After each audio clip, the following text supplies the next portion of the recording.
एक वुमेन की emotional needs simple होती हैं पर सोसाइटी उन्हें गलत लेबल देकर कॉम्प्लिकेटेड कर देती है। कभी बोलते हैं कि ये इमोशनली वीक है, कभी बोलते हैं कि ये विक्टिम कार्ड प्ले करती है और कभी कभी तो ये बोल देते हैं कि ये अटेंशन सीकर है। पर लोग अक्सर इस बात को मिस कर देते हैं कि वुमेन को सिर्फ और सिर्फ एक ही चीज़ का एश्योरेंस चाहिए होता है, इमोशनल सेफ्टी। एक ऐसा स्पेस जहाँ पर वो अपनी फीलिंग्स को फ्रीली एक्सप्रेस कर सके, जहाँ वो वल्नरेबल हो सके, जहाँ उसको कोई जज ना करे। यानी कि एक ऐसा स्ट्रॉन्ग सपोर्ट सिस्टम जहाँ उसको ये महसूस कराया जाए कि वो अकेली नहीं है। क्योंकि कभी कभी वो ऐसे रिश्ते में होती है जहाँ पर उसकी वैल्यूज का डीप मिसमैच होता है, जहाँ उसकी बाउंड्रीज को बार बार क्रॉस किया जाता है। और प्रॉब्लम तब होती है जब उसकी जेन्युइन कंप्लेंट्स को अनसुना किया जाता है, ये कहकर कि एडजस्ट करो, क्या हो गया, सब कुछ ठीक हो जाएगा, सब कुछ तो है तुम्हारे पास, कोई बात नहीं, बदल जाएगी सिचुएशन, या फिर इसे अपनी डेस्टिनी मान लो।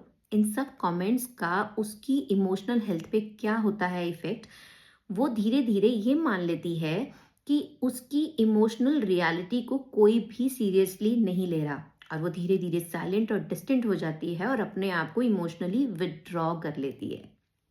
लोग उसके इमोशंस को इसीलिए इग्नोर करते हैं क्योंकि सुनने का मतलब होता है रिस्पॉन्सिबिलिटी लेना, और वो उन्हें हैवी लगता है। वो अपनी लाइफ में किसी तरह का टर्बुलेंस नहीं चाहते हैं, इसीलिए एक इजी कन्वीनियंट रिस्पॉन्स दे देते हैं। एडजस्ट कर लो, कोई बात नहीं, छोड़ो, इतना मत सोचो, अपने आप सब कुछ ठीक हो जाएगा, थोड़ा वक्त दो, या 2 दिन यहाँ रह लो, तुम्हारा मूड अच्छा हो जाएगा। लेकिन इससे प्रॉब्लम सॉल्व नहीं होती, इससे सिर्फ कॉन्वर्जेशन को ख़त्म किया जाता है।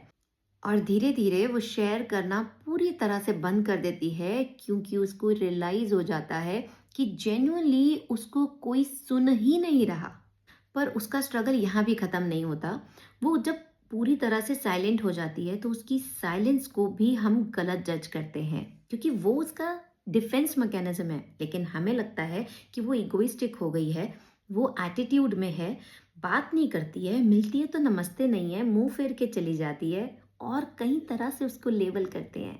लेकिन उसके अनरिजॉल्व पेन को कोई भी समझने की कोशिश नहीं करता। वो ना तो किसी को डिसरिस्पेक्ट कर रही होती है, ना ही वो रूड होती है।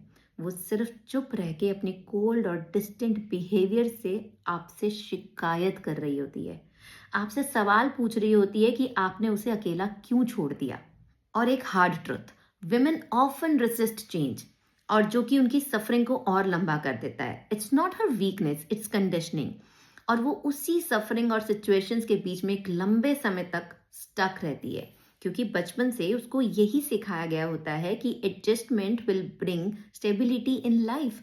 और ये हाफ लेसन उसको ये रियलाइज ही नहीं होने देता कि वो अपने आप में काफ़ी है। और जैसे ही उसके थॉट्स में शिफ्ट आता है वैसे ही उसको धीरे धीरे क्लैरिटी आने लग जाती है, जो कि आगे चल के उसको पीस की तरफ लेके जाता है। Do women need emotional support? Yes, because it's a human need, it's not her weakness. Myth सिर्फ इतना है कि वुमेन को अटेंशन चाहिए, उसको सिर्फ और सिर्फ इमोशनल सेफ्टी चाहिए, जहाँ कोई उसको जज ना करे, जहाँ वो अपने आप को फ्रीली एक्सप्रेस कर सके, उसको ये भरोसा हो कि कोई है उसके पीछे। बस इतना ही। Thank you so much for watching this video. Goodbye and take care.